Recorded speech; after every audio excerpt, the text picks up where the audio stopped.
Fish in a Tree, Chapter 4-6. Chapter 4, Bird in a Cage. When I finally get to Park Road, I head into AC, Peterson Farms, which is a weird name for a restaurant.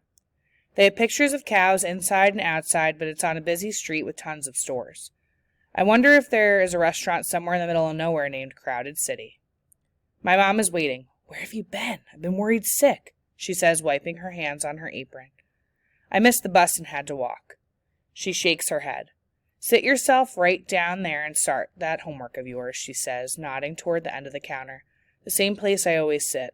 A place where she can keep an eye on me," she says. "Anything you want to tell me?" She seems tired. "They called you, didn't they?" I ask. "Yes. I don't know why you would do such a thing, Allie." She sounds sad instead of mad, which is worse, I think.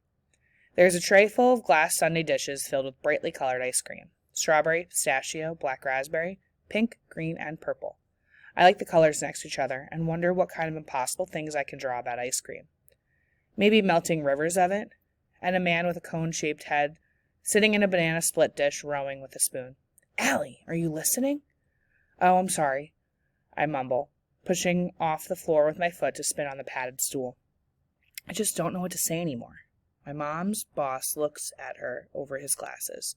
She drops to a whisper. "Just do your homework, we'll talk at home, and please no spinning on that stool."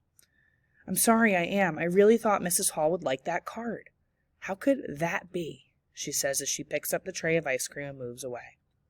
I pull out a book and open it, but the letters squiggle and dance. How are other people able to read letters that move?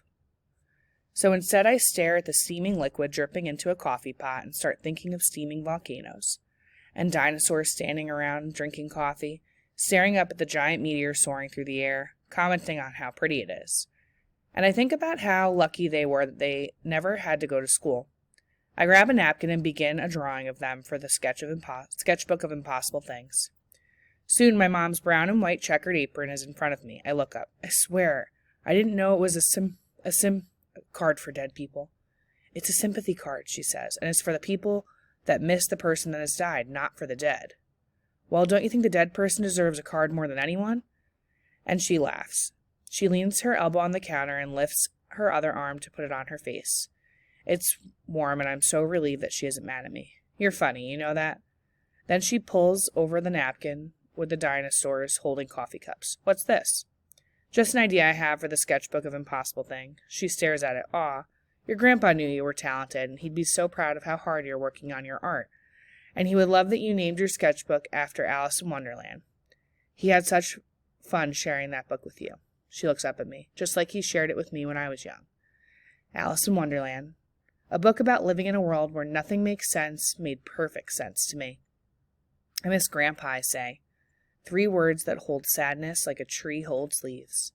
Me too, sweetheart. I miss how he'd move from place to place with us whenever Dad got stationed somewhere new or deployed. It's weird to think he doesn't know that we've moved again. She taps the end of my nose.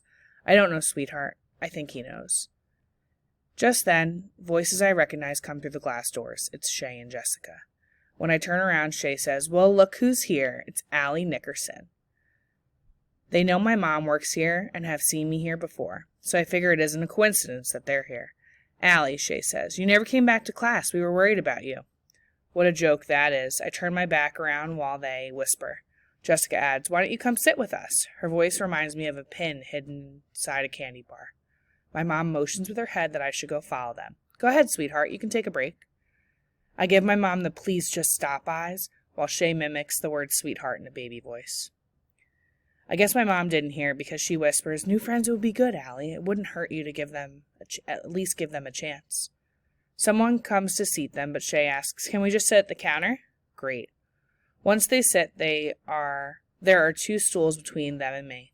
My mom leans in and whispers, Why don't you move down and sit with them? They're reaching out, Allie." Reaching out with a bottle of poison. I think back to one of our apartments where the landlords kept llamas in their field. I love them, but my mom said they smelled. I whisper back, "It's more likely that you'd buy me my own pet llama than me sit with them." She half smiles. "What shall we name the llama?" I squint and shake my head. She makes an exasperated sound. So stubborn. Shay and Jessica stare at us like 2 cats watching birds in a cage. My mom takes her pad out and walks over to them. Hello, girls. What can I get you? Jessica orders strawberry ice cream. But when Shay orders chocolate, Jessica tells my mom, oh, that sounds good. I'll have chocolate instead.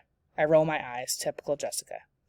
As soon as my mom is gone, Shay asks, so, Allie, I look over, why would you give Mrs. Hall that card? That's, really mean. Since there's no good answer to give, I stare at the page in my book. I'll ignore them. I've taken their teasing before. Jessica laughs. Has your mother always been a waitress? No, I blurt out. She used to be an astronaut. They break into laughter, and over near the kitchen, my mom smiles. She thinks I'm bonding with them. My father, Jessica begins, owns his own flower business, and he says, Shay interrupts, Allie, maybe you can be a waitress when you grow up. But you can read the flavors of can you read the flavors of ice cream for me? I'm having trouble. She points up at the slow churning cube hanging from the ceiling that lists the flavors on each side. The movement makes it even harder to read. I feel my face get hot. Oh no, do they know I can't read? As they laugh, I remember how I had to read aloud last year when I first got here. I knew I shouldn't have, but some stupid voice in my head sometimes says it will be different this time, and I try. And I always fail. That day I read that macaroni can swim up to 25 miles an hour. It was supposed to say manatee. The class laughed, of course. But so did the teacher. I tried to pretend I had done it on purpose. I get up, walk behind them, around the corner, and back into the room. I'm not supposed to be back there, but it's the only place they can't follow me. I step behind the tall metal shelves with cans of pickles and ketchup and relish that are bigger than my head. Pushing my back hard against the wall, I can see the words on everything that surrounds me. Boxes and cans and giant plastic bottles, words. I can never get away from them. I think back to second grade when my teacher wrote a whole lot of letters down and asked me what they said. I had no idea, but I was used to that. That spells your name, Allie Nickerson. Who knew a second grader could understand what being humiliated feels like? Tears begin to come, but I swallow them because I know I'll be found soon. I worry so much about them knowing my secret that my stomach feels like I've been kicked in the guts. Allie, my mom asks as she comes around the corner. Your friends have gone. What are you doing back here? I can't tell her. Thinking I have friends makes her happy. Honey, I was checking the ingredients of ketchup. Her eyebrows bunch up. She knows something is up, but I walk past her before she asks another question. I walk back out into the restaurant and follow, with her following, and sit next to Shay's and Jessica's matching empty dishes. It feels like they should mean something. Like maybe I'm an empty dish compared to everyone else. But mostly those dishes make me feel like this year will be the worst year I've had so far. And that's really saying something. Chapter 5. Silver dollars and wooden nickels. The back door swings open and my brother Travis is there smiling like grease, looking like he rolled in it, and I instantly feel better. How's my favorite little sister? I'm your only sister. Little sister. Doesn't matter, you'd still be my favorite, he smiles. So your favorite big brother had a silver dollar day today. I think of Grandpa and Dad, who always asked if we were having a silver dollar day or a wooden nickel one. Travis is doing that thing where he wiggles his fingers in the air and asks his daily question, what are these? He looks older, more like Dad, who's been deployed since just before Thanksgiving last year. It was hard to feel thankful after he'd gone, especially since Grandpa had died 3 months before that. The hands of a genius, I say. Correctamundo. Do you realize you come home every day and ask me to compliment you? Not really, he says, opening the fridge, just asking you to state the facts. You are unbelievable. Exactly, he says, pointing at me. Guess what? I finished restoring an old Coke machine today. Thing is, like 70 years old. He pops open a soda. Those things are worth a bundle fixed up. He holds up the can. Look at this, disappointing compared to these old green bottles. Travis must be happy. The happier he is, the more he goes on about things. And, he says, I picked up an old gumball machine, the kind that takes pennies. I'll sell it for 10 times what I paid for it. His voice drops and he takes a sip. I will have to throw some money and elbow grease at it first, though. He comes over like he's going to mess up my hair, but I block his dirty hands. No way, I laugh. Don't touch me. Oh, come on, Al. I've had a great day, and guess what? I almost have enough to buy those rolling tool cabinets, and someday a big neon sign. He sweeps his hand through the air like he's showing me a row of mountains. Nickerson Restoration, my own place, maybe our name, is going to be in lights someday, Al. But his voice deflates. I just have to get out of high school. We're like oil and water schooling me. I wish Mom would let me quit. She would kill you. Yeah, so would Dad, and being dead won't be good for my business, he smiles. Won't be long, though. I'm learning a ton at the garage. The boss is letting me do all kinds of different stuff. I smile. I'm going to buy a car soon, too. A classic and a V6 at least. And then he's off and I can still smell the grease after he's gone. I'm glad he had a silver dollar day. When my mom finally gets home, I've already microwaved my dinner, and I'm watching TV while I sketch pictures of a pet llama named Butch Cassidy. With a name like that, I can give him a cowboy hat, a bandana, and a holster. But in the holster, he carries an ear of corn. When my mom comes in from work, she turns off the TV and I can feel it coming. So, she begins, when are we really going to talk about today? On my 95th birthday. Funny one, she shifts her weight. I'm trying to be patient, honey, I really am, but today was a party. How could you get in trouble at a party? I don't have to do anything, they all hate me, I blurt out. I doubt that, but can't you see why they'd be tired of your behavior? These shocking things you do and say to get laughs? She doesn't get it. Being funny when you don't mean to is terrible. Having to laugh at yourself along with everyone else is humiliating. Oh, Allie, you're too smart for this. School is too important to joke about. I don't want you working long hours on your feet for a bunch of tips like me. I want more for you. And you're so smart, good at math, a gifted artist. Don't you think it's time to stop clowning around? I'm not that smart. You say that, but I'm not. Now, we know that isn't true. You could stand to work a little harder, though. I'm so tired of this conversation. We've had it 100 times. Even though my third-grade teacher told her that I might just be slow, that my mom shouldn't expect too much of me. My mom's eyes got all wide and shiny when she heard that, and I felt sad and embarrassed for her having to be my mom. But my mother's never bought what the teacher said. I sometimes wish she would, but most times I'm grateful that she hasn't. She bends over to look me dead in the eyes. I know that moving as much as we have has been hard for you, and I know I work all the time and can't keep tabs on your schoolwork, and it has made it hard for you to keep up with some subjects, and I understand that, I really do, but you're going to have to make more of an effort, Allie. Things worth having are worth working for. I'll do better, I tell her. I used to say this and mean it. Now it feels like I'm just making up one of my stories. Her smile is sad. Okay, then. She kisses the top of my head. Can I turn the TV back on now? She unties her apron and she stares. Did you take your bath yet? No, I sigh. The tiredness in her voice says there's no use arguing. I trudge toward the hallway. By the way, I don't want to hear you say that people hate you, she calls out. How can anyone on earth possibly hate you? I wish she could understand my world. But it would be like trying to explain to a whale what it's like to live in the forest. Chapter 6. Triple-sided coin. Travis opens the door of the pawn shop in town and waves me in ahead of him.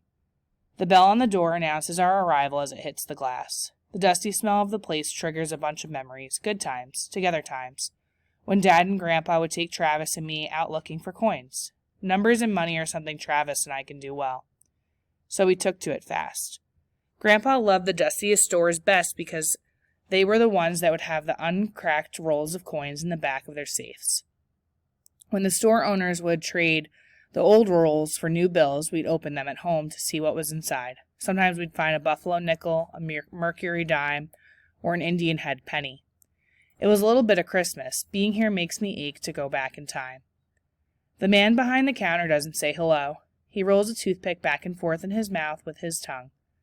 In one way, it's completely impressive, and in another, the grossest thing I've ever seen. Travis rests his fingertips on the glass counter, looking down into the case filled with coins. You need something? The man doesn't talk the way Mom says you're supposed to talk to customers. I want to buy some coins, Travis says. Oh, yeah? Yeah. Travis brushes his chin with his knuckle, something he does when he's nervous. The guy reaches up and takes a toothpick out of his mouth. He uses it to point at Travis. Do you have any money, or are you all talk? Travis does what Dad said to never do. He shows him his money. And not money like a regular person. A roll of money wrapped in an elastic band. The guy's eyes widen. Then he asks, looking for something special? I want Liberty coins. You got any? He takes out several coins. One is a mercury dime with a head that looks like it has wigs for ears. I remember those, I say. Like the ones Daddy had in his wallet? Travis turns them over in his hand. Nice. You have anything more unusual? The guy's eyebrows jump. He reaches into a drawer. This is unusual, but it'll cost you big. I don't mind paying for something special. Okay then, he says. This one is special. He puts a penny on the counter. Travis picks it up and his eyebrows bunch up. This is smaller than other pennies. The guy nods. It is a rare find. Travis glances at me and then he turns toward the guy. How much? Well, the guy says, if you know anything about coins, you know the coin with a flaw in it is far more valuable than a regular coin. Something isn't right with it, and it's worth more. Like I said, Travis says, how much? The guy tilts his head to the side. Well, normally I'd ask for 80, but I'd charge you, say, 75? Travis smiles. Even I remember how Dad used to tell us never to smile when you get a number. Never. Even if it's the best number in the world. And here he is smiling like he's won the lottery. I try to look serious enough for the both of us. Well, that's really generous of you. $75 for a penny that's been dipped in nitric acid.